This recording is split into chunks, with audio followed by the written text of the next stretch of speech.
दोस्तों, आप सबका स्वागत है आपके यूट्यूब चैनल भूतों की अनसुनी कहानियां। आज जो एक कहानी मैं आपको बताने जा रहा हूँ, इसका नाम है आत्मा ने किया मरे बच्चे को जिंदा। चलिए बढ़ते हैं आज की कहानी की ओर। दोस्तों, आज जो हम आपको किस्सा बताने जा रहे हैं वो एक ऐसी घटना है जिसे कई प्रेसों ने अपनी पुस्तक में भी प्रकाशित किया है।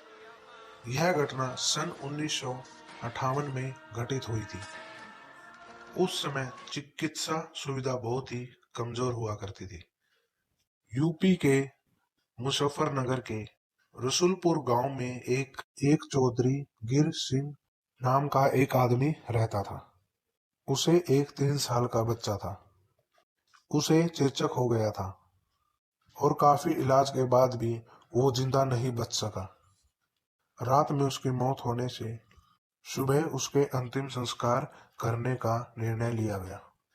उसी रात मुजफ्फरनगर गांव में के एक दूसरे गांव में शोभराम नाम के एक आदमी की बैलगाड़ी के पहिए के नीचे आ जाने से मौत हो गई। उसे अस्पताल ले जाते वक्त उसकी रास्ते में ही मौत हो गई। मृतक के घर वालों ने उसका देह संस्कार कर दिया। दूसरी तरफ जब रसलपुर में मृत बच्चे को दफन करने के लिए जंगल ले जाने लगे, अचानक रास्ते में उसके शरीर में हलचल हुई और वो उठकर खड़ा हो गया। ये देखकर लोग दंग रह गए, लेकिन बाद में उसको जिंदा देखकर सभी खुश हो गए। लेकिन लोगों को ये नहीं पता था कि उसके शरीर में किसी और आत्मा ने उसके शरीर को जकड़ रखा है। उस 3 साल के बच्चे में 23 साल के शोभराम की आत्मा घुस चुकी थी। वो अलग जगह पर जाकर बहुत परेशान हो रहा था और खाना खाने से मना कर रहा था, लेकिन बड़ी मुश्किल से उसको समझा बुझाकर खाने के लिए राजी किया गया।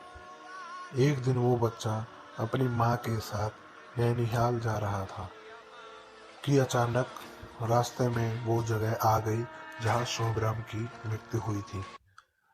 उस बच्चे ने इशारा करके बताया कि वह रास्ता उसके गांव की ओर जाता है।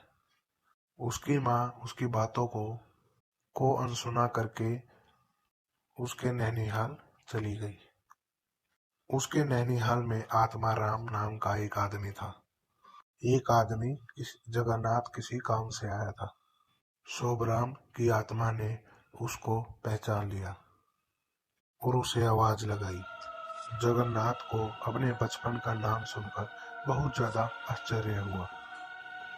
जगन्नाथ के पूछने पर उस बच्चे ने उसका सारा इतिहास उसको बता दिया और बोला कि मेरी मौत से पहले ही तुम लोगों ने मुझे जला दिया और इस बच्चे के खाली शरीर को देखकर इसके शरीर में रहने लग गया हूँ।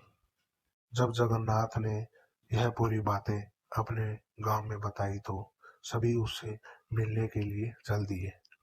उस बच्चे ने सबको पहचान लिया और वो उनके साथ चल दिया और उसने वापिस रसलपुर आने से मना कर दिया, लेकिन लोगों के समझाने पर वह मान गया। इस तरह वो दो परिवार को एक साथ लेकर चलता रहा और ऐसी ही कहानी को सुनने के लिए हमारे चैनल को सब्सक्राइब करें। धन्यवाद।